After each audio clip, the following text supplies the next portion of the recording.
tips on how students can improve their voice delivery and on-camera presence when storytelling. Okay. On-camera presence. On camera. So I have experience where I give my studio interview before stand-up, and also we also have a shoot later I will show you. Where we did in the Walk of the River at Kuala Lumpur. And also I have on-camera experience with Miss World Malaysia where you have to smile all your way and you can't show your tiny face in front of it because people are watching. Now basically first, the practical tips on cam is when you give a talk, for example like me, if I'm slouching right now and talking like I'm at home wearing pajamas and something like that, how do you feel? Yeah, let's say if I'm wearing pajamas right now and just sitting here and giving a talk. You feel weird, right? Like you say you are a guest speaker, but you are wearing a pajamas and giving a talk like that, right? Okay?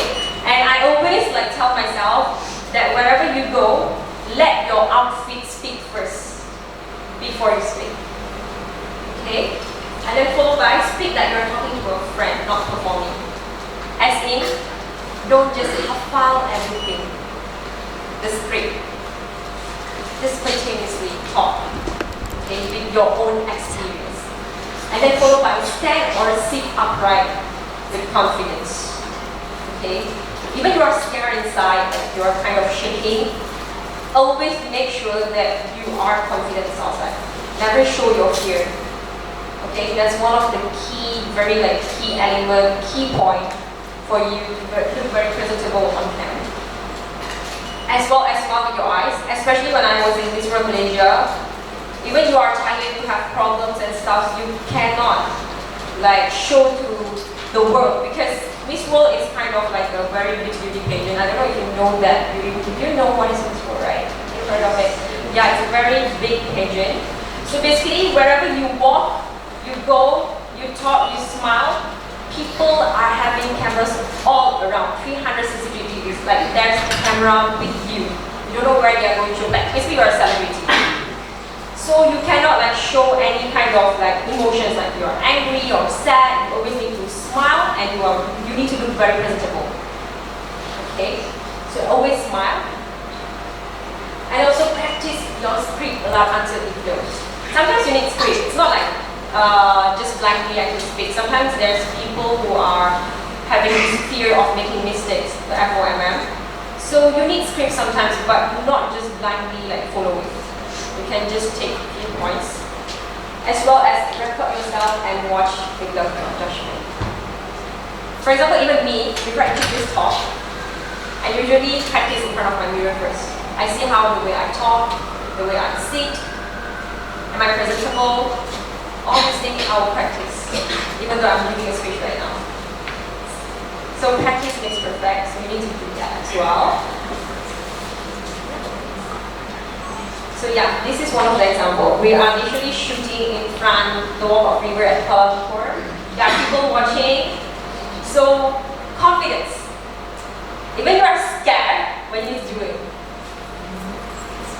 People will be watching, people will be judging. But you are doing this for yourself. It's all about confidence. I'm literally like dancing in the middle of the KLCC and people there are watching. Okay, so this is one of the shoots I did for the shoot for Southeast Asian and Japanese program last year. Okay, and followed by, just now I told you, look presentable. Look at these three pictures. This is I've told during Miss World Malaysia, and why I'm giving you this example is, you can look, these three pictures have three different emotions. You can see royalty, the confidence, and as a queen. Even though I didn't win the crown yet, but I already posed just like I'm winning the crown. That's how you do it. It's all about how you're showcasing yourself. Even before you win, you need to show to the people that I'm here. I don't care if I'm going to win the crown or not, but the crown is mine. Like you made it in your mind. Alright? So like for beginners, maybe they have some trouble finding apps to use. So what tools or apps would you recommend for them who want to begin the creating professional content you all need this. Tools and apps. So first and foremost, because I know you are students, I was a student before, we can't afford like very like expensive products. For example, like Adobe, even though it looks very cool, but it's really like very expensive for students. So for budgeting, the first and foremost, Lightroom. Lightroom is accessible for Android and also iPhone users. So you can use it, it's free. And usually I use Lightroom for editing. So later I can show you some examples, the editing examples. And the second one is Canva. Right now the presentation slide I'm presenting is using Canva, but I'm using Canva Pro. Alright, so usually Instagram posts, later I will show you when I was working as a social media coordinator for the official account. So I use Canva actually.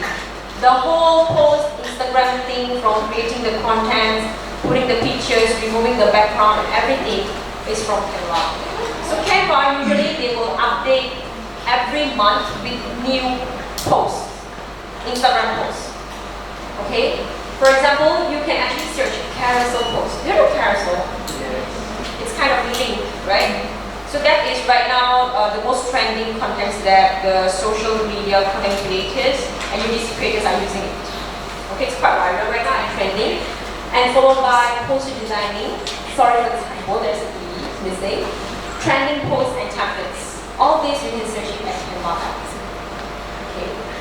And Canva is actually cheaper compared to Adobe because Canva you can actually pay monthly.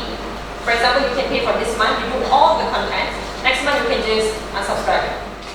So the next one is, what role does emotion play in storytelling on social media, and how can content creators strike the right emotional tone to connect with their audience?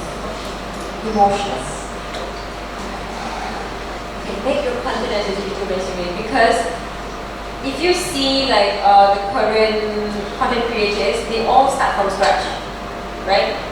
They don't just like one day they just did a content, it became viral and it just become famous. No, they all start from scratch. It's a step-by-step process.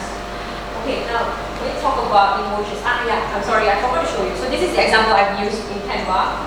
So this is the posters that I've designed for my during my head of press and media for the social media coordinator for the app. So basically for the program, we got sponsors, so I have to do this. So each post is connected, just me. Followed by this. For example, like this press Ting.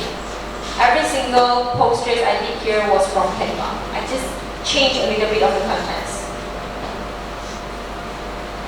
Yeah, this.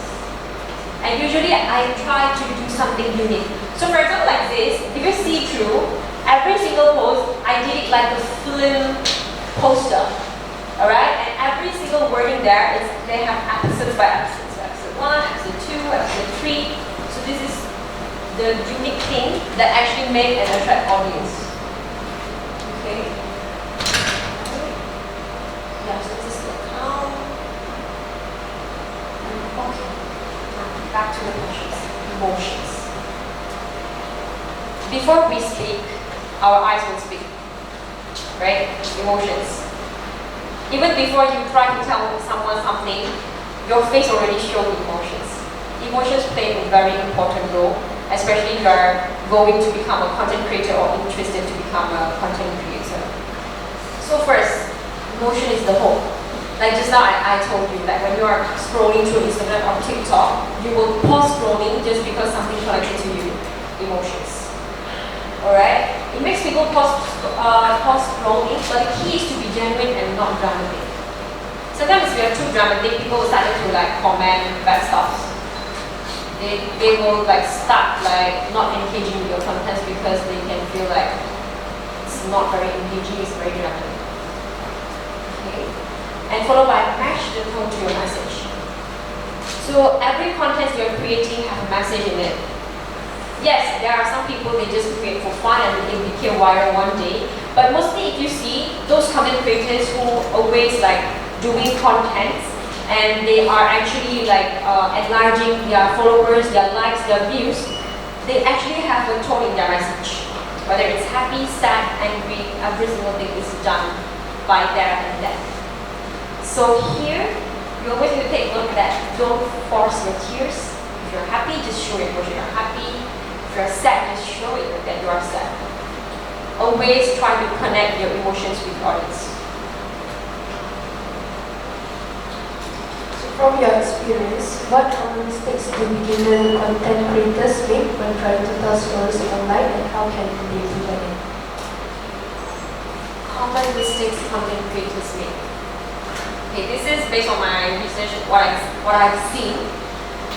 They always try to be perfect. We humans, we make mistakes. It's okay to make mistakes, right? It's just sometimes when the new content creators who came in to just create content and do stuff, they always try to make it look very perfect. For example, they might not even reach. Okay, this is an example, what I've seen. There's this one TikTok, I don't want to mention the person, confidential. So she created a content in TikTok. Basically, she's a Malaysian. She's just showcasing that she's rich, but actually she's not. She just making that content that she looks like rich. But somehow, some of the followers, they found out that she's not rich, and they started to backlash her. So don't try to be perfect. As you can try to create content that related to yourself and related to the audience. You don't have to be just I have to have the MW or what, I'm going to create a content or doing this and that. No.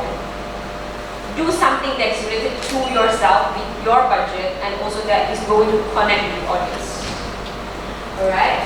Secondly, copy pasting trends without a personal twist. Like just now I mentioned, sometimes you can take the templates from the Canva or content from other people, but if you see, they don't change it.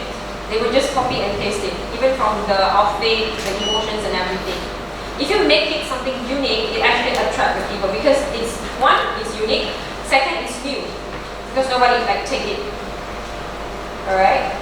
Third, overloading content with text or effects. Effects as in, have you seen people doing this kind of TikToks with filters on? They usually don't have eyebrows or eyelashes, but suddenly it just appears like that. Have you seen it? And sometimes you feel like, what this guy is doing, right? That overloading content. Or sometimes there's people who create videos every single day. This one is an example from TikTok. They will post every day singing song, dancing, but it's very lame. Every single content is just the same thing. There's nothing unique or new. And you already know, okay, tomorrow this guy is going to post this video and the content should be singing. That's it.